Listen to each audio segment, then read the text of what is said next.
August 19 പെരുമ്പാവൂരിൽ വ്യാപാരി ഹർത്താൽ. വ്യാപാരി വ്യവസായി ഐക്യവേദിയാണ് ഹർത്താലിന് ആഹ്വാനം ചെയ്തിട്ടുള്ളത്. പെരുമ്പാവൂർ പെറ്റൽസ് എന്ന വ്യാപാര സ്ഥാപനത്തിലെ ജീവനക്കാരൻ കഴിഞ്ഞ ദിവസം ആത്മഹത്യ ചെയ്ത സാഹചര്യത്തിലാണ് ഹർത്താൽ പ്രഖ്യാപനം.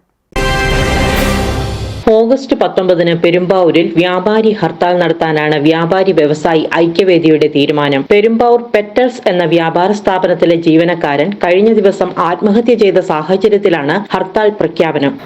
കഴിഞ്ഞ ദിവസം പെരുമ്പാവൂർ ടൗണിൽ പെറ്റൽസ് എന്ന ഷോപ്പിൽ അവരുടെ ഏകദേശം 6ഓളം ഷോപ്പിൽ ഒരേ സമയം GSTക്കാരുടെ റെയ്ഡ് നടക്കുകയുണ്ടായി.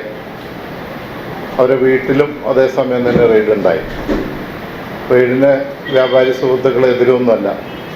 പക്ഷേ വീട്ടിൽ നടന്ന റെയ്ഡും അതോടൊപ്പം തന്നെ മറ്റ് കടകളിൽ 5 ഷോപ്പുകളിലും നടന്ന റെയ്ഡും ഒരു കുഴപ്പമില്ലാതെ നടന്നപ്പോൾ പെരുമ്പാവൂർ പെറ്റൽസിൽ വന്ന GST ഉദ്യോഗസ്ഥരിലെ 2 പേര് അത് വളരെയധികം വേദന ഉണ്ടാക്കുന്ന ഒരു സംഭവമായിരുന്നു. കടയുടെ മാനേജറായിട്ട് വളരെയധികം അവരെ ദേഹോപദ്രവം ഏൽപ്പിക്കുകയും കൊച്ചു കുട്ടികളാണ് അദ്ദേഹത്തിനുള്ളത്. നാളെ നേരം വെളുക്കുമ്പോൾ പത്രത്തിലൂടെ നിന്റെ ഫോട്ടോ വരികയും നിന്നെ അറസ്റ്റ് ചെയ്തു എന്നുള്ള വാർത്ത കേൾക്കുമെന്ന് പറഞ്ഞ് വളരെയധികം പീഡിപ്പിക്കപ്പെടുന്ന ഒരവസ്ഥയാണ് ഉണ്ടായത്. ആ ഷോപ്പിലെ മറ്റുള്ള സ്റ്റാഫിൻ്റെ കയ്യിൽ നിന്ന് കിട്ടിയിരുന്ന റിപ്പോർട്ട് നമ്മൾ വളരെയധികം ശ്രദ്ധിച്ചപ്പോൾ GST ഉദ്യോഗസ്ഥന്മാരായ 2 പേരാണ് മറ്റുള്ള ഉദ്യോഗസ്ഥന്മാർക്ക് മോശം ഉണ്ടാക്കുന്ന രീതിയിലുള്ള പ്രവർത്തനങ്ങൾ കാഴ്ചവെച്ചത്. കടകൾ പരിശോധിക്കുന്നതിന് വ്യാപാരി സുഹൃത്തുക്കളായി ഞങ്ങൾ ആരും തന്നെ എതിരില്ല. ഇന്നിവിടെ ഐക്യവേദി വ്യാപാരി സംഘടനകളെല്ലാം തന്നെയാണ് ഇവിടെ നിന്ന് ഒരുമിച്ച് കൂടിയിരിക്കുന്നത്. വൈകിട്ട് ഉച്ചയോടുകൂടി അദ്ദേഹം ഒരു പൊതിയുമായിട്ട് കടയിലെ സ്റ്റാഫ് സജിത് കുമാർ 41 വയസ്സുള്ളൂ. അദ്ദേഹം കെട്ടിടത്തിൻ്റെ മുകളിലേക്ക് കയറി പോവുകയും വൈകിട്ട് 5 മണിക്ക് ശേഷം അദ്ദേഹത്തെ കാണാതായപ്പോൾ അന്വേഷിച്ച് ചെന്നപ്പോൾ അദ്ദേഹം തൂങ്ങി മരിച്ചു കിടക്കുന്ന ഒരു രംഗമാണ് കാണാൻ സാധിച്ചത്. നമ്മളൊന്ന് ചിന്തിച്ചു നോക്കുക. ഒരു കട റെയ്ഡ് ചെയ്തതിന് ശേഷം ഉദ്യോഗസ്ഥന്മാരുടെ ഇടപെടലോടുകൂടെ അദ്ദേഹത്തിനുണ്ടായിരുന്ന പീഡനം ഏറ്റുവാങ്ങി അദ്ദേഹം ഈ ലോകത്തോട് വിട പറഞ്ഞു. ഒരിക്കലും നമുക്ക് ഉൾക്കൊള്ളാൻ പറ്റാവുന്ന കാര്യമല്ല. പരിശോധനകൾ നടത്തുന്നതിന് നേരത്തെ പറഞ്ഞ മാതിരി വ്യാപാരികൾ എതിരല്ല. പക്ഷേ ഈ രീതിയിലുള്ള പ്രവർത്തനങ്ങളാണ് മുന്നോട്ട് പോകുന്നതെങ്കിൽ വ്യാപാരികളായ ഞങ്ങൾ ഐക്യവേദി എല്ലാ സംഘടനകളും ഒരുമിച്ചുകൊണ്ട് ഇത്തരം റെയ്ഡുകളെ ശക്തമായി എതിർക്കും എന്ന് ഈ അവസരത്തെ അറിയിച്ചുകൂടെയാണ്. കേരളം മുഴുവൻ ഇക്കാര്യത്തിൽ ഒറ്റക്കെട്ടായിട്ടാണ് പ്രവർത്തിക്കുന്നത്. ഈ വരുന്ന 19-ാം തീയതി തിങ്കളാഴ്ച രാവിലെ 10 മണി മുതൽ GST ഓഫീസ് ധർണ സംഘടിപ്പിച്ചിരിക്കുകയാണ്. പെരുമ്പാവൂരിലെ എല്ലാ വ്യാപാരി സുഹൃത്തുക്കളും അതോടൊപ്പം തന്നെ എല്ലാ സ്റ്റാഫും ഇക്കാര്യത്തിൽ ഒരുമിച്ച് നിന്നുകൊണ്ട് ഈ കൊലപാതകത്തിൽ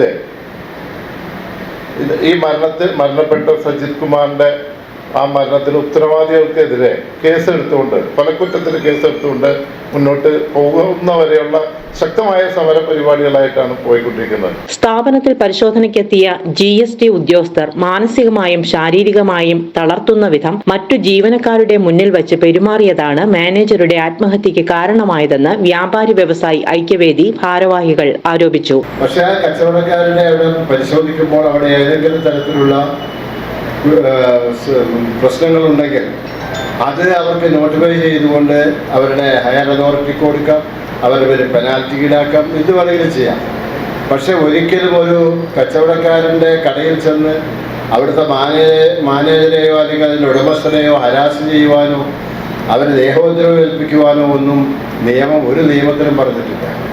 അത് മാത്രമല്ല, അവരെ ആലുവ പാലസിൽ കൊണ്ടുപോയി വളരെ രാത്രി വൈകുന്നവരെ ചോദ്യം ചെയ്ത് പീഡിപ്പിച്ച് മാനസികമായി തളർത്തിക്കളഞ്ഞിരുന്ന ഒരു സംഭവമാണ് ഉണ്ടായത്. എന്തായാലും ഒരു ചെറുപ്പക്കാരനായ സതീഷ് കുമാർ 41 വയസ്സ് മാത്രമുള്ളൂ. അദ്ദേഹത്തിന് 2 പറക്ക പറ്റാത്ത 2 കുഞ്ഞുങ്ങളുമുണ്ട്. അദ്ദേഹം ജീവിക്കാൻ വേണ്ടി ഒരു ഉദ്യോഗം സ്വീകരിച്ച് ഇവിടെ വന്നതാണ്. അദ്ദേഹത്തിൻ്റെ മരണം ആ കുടുംബത്തിനുണ്ടായ നഷ്ടം മാത്രമല്ല, കേരളത്തിലെ വ്യാപാരി വ്യവസായികളെ സംബന്ധിച്ചിടത്തോളം ഇനി വരാനിരിക്കുന്ന ഓണക്കാലത്ത് ഇതുപോലുള്ള സംഭവങ്ങൾ തീർച്ചയായും ഉണ്ടാകുമെന്ന് തന്നെയാണ് ഞങ്ങളുടെ പ്രതീക്ഷ. അപ്പോൾ അതുകൊണ്ട് ഇത്തരം നിയമവിരുദ്ധമായ നടപടികൾ ഒരു കാരണവശാലും വച്ചുപൊറിപ്പിക്കാൻ കഴിയില്ല എന്ന് മാത്രമല്ല, കേരളത്തിലെ മുഴുവൻ വ്യാപാരികളും സടകുളഞ്ഞെഴുന്നേറ്റുകൊണ്ട് ഇത്തരം നടപടിക്കെതിരെ ശക്തമായ സമരവുമായി മുന്നോട്ട് പോകും. ഇതിൽ പ്രതിഷേധിച്ചാണ് ഹർത്താൽ ആഹ്വാനം. Merchants association president Jose Nettikkadan, general secretary VP Naushad, ജില്ലാ ഭാരവാഹി MK Radhakrishnan, gold merchant president Saneesh, ഭാരവാഹികളായ Ajeer, S Jayachandran, MM Razak, EC Madhu തുടങ്ങിയവർ വാർത്താ സമ്മേളനത്തിൽ പങ്കെടുത്തു. ഇതിൽ പ്രധാനമായും പറയുന്നത് പെറ്റൽസ് ഷോപ്പിൽ കഴിഞ്ഞ 14-ാം തീയതി രാവിലെ 10:30 മുതൽ ഏകദേശം വൈകിട്ട് 6:30 വരെയും GST ഉദ്യോഗസ്ഥർ വന്ന് പരിശോധിക്കുകയും ആ പരിശോധനയുടെ ഭാഗമായിട്ട് ആ സ്ഥാപനത്തിലെ മാനേജരെ അനാവശ്യമായും അശാസ്ത്രീയമായും ചോദ്യം ചെയ്യുകയും അദ്ദേഹത്തിൻ്റെ ശരീരത്തിൽ സ്പർശിച്ചുകൊണ്ട് ഒരിക്കലും ചെയ്യാൻ പാടില്ലാത്ത രീതിയിൽ ആ മാനേജരെ തള്ളുകയും അങ്ങനെ തള്ളി അദ്ദേഹത്തെയും അദ്ദേഹത്തിൻ്റെ മക്കളെയും കുറിച്ച് അവിടെ സംസാരിക്കുകയും മക്കൾക്ക് നാളെ അദ്ദേഹത്തിനെ കാണാൻ കഴിയില്ല, പത്രത്തിലൂടെയാണ് താങ്കളെ കാണാൻ കഴിയുള്ളൂ എന്നെല്ലാം പറയുകയും ചെയ്തു. പക്ഷേ അതിനുശേഷം അദ്ദേഹം ആത്മഹത്യ ചെയ്തു. ഈ ആത്മഹത്യയുമായി ബന്ധപ്പെട്ടുകൊണ്ട് പല കാര്യങ്ങളും ഇവിടെ പത്രത്തിലും അതുപോലെ തന്നെ സോഷ്യൽ മീഡിയയിലും വന്നു. News desk Perumbavoor.